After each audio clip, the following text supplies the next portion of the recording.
Good morning. Say, hey, my man. It's not a walk talk. Today is tough on the way. When you hit this road, you're trying to go to work as a blogger. The street I'm using today is full of dogs, and these dogs, I told you, they have a meaning.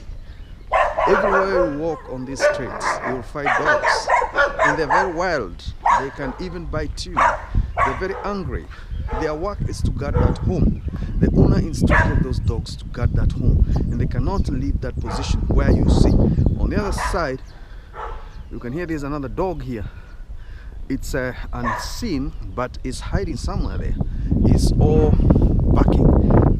Whites, they're selling their homes. You can see this home here. It's for sale. Anybody can buy that home.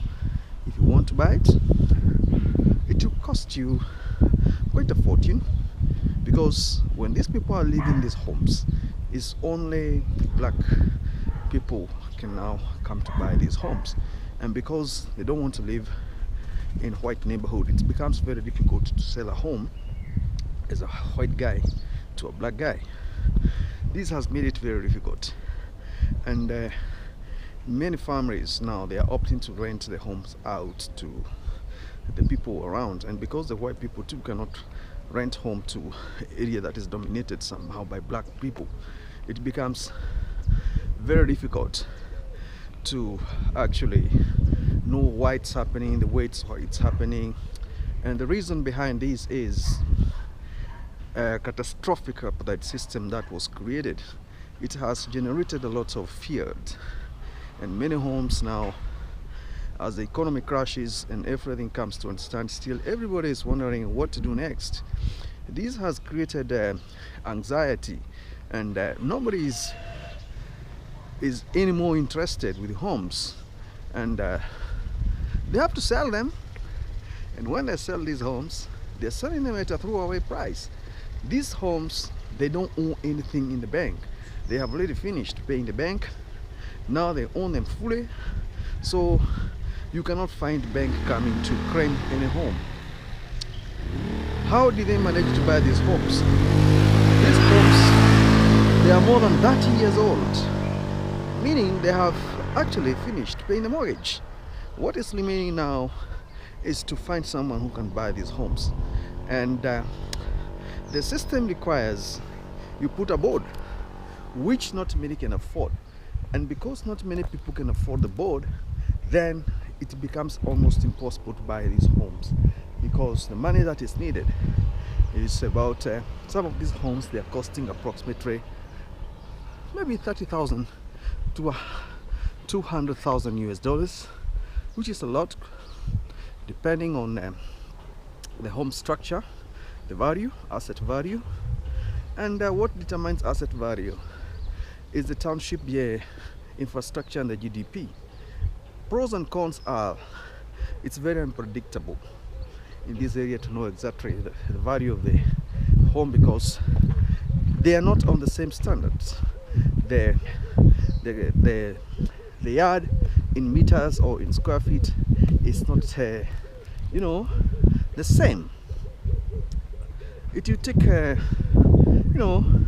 sometimes before the people in this region decides now it's not working for us anymore, and what we need to do now is to either rent out this home cheaply and wait for the future buyer. A home like this one here, you see, it has everything, but now to buy it, there's no white man can buy this home anymore, because already they have one agenda to leave the price. So if you buy this home as a white man, you are stuck for another 30 years, and the intention is to quit the place because they do believe it's not working for them anymore. You can see the home itself. These are very big homes, and these homes, they were built during the apartheid times, and they still stand strong up to date. What you can see is what you can get, and what you can get is what you can buy.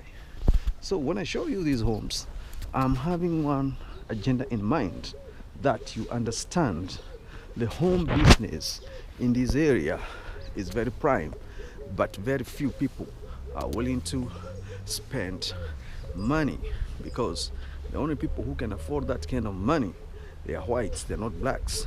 And now whites are leaving. The blacks are not interested to buy homes in white neighborhood. This shocked me because I was not expecting that kind of information to bombard my mind. And I believe that a white man, a black man rather, cannot buy a home. Here they're even sweeping the streets. You know, you can see the guy sweeping the street. I was not expecting this. Anyway, I will continue blogging, bombarding you with information as it comes to me. And in this area, I told you, buying a home is not worth at the moment, because if you buy it as a white man, you will not have the money back, because the whites are leaving. And the black people, they have a mentality, they cannot buy a home owned by a white man in a white neighborhood. They want to buy a home owned by black people in the black neighborhood.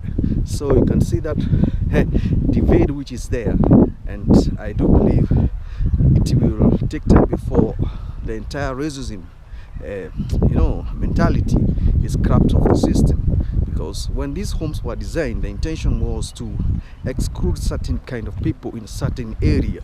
Now it is not working anymore. Everybody is, trying to salvage everything you have. Anyway, guys, I know I'm pushing something narrative that you think I'm trying to deceive. It's not a deception, this is a reality. Have you seen people walking with me? It's only me walking and hitting this road simply because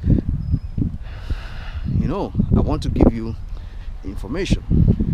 Well, that information I'm giving you is a gem, and a gem I know you treasure so much. So have a good day, guys. I'll hit you back again when I get more info in regard to home and real estate in this region.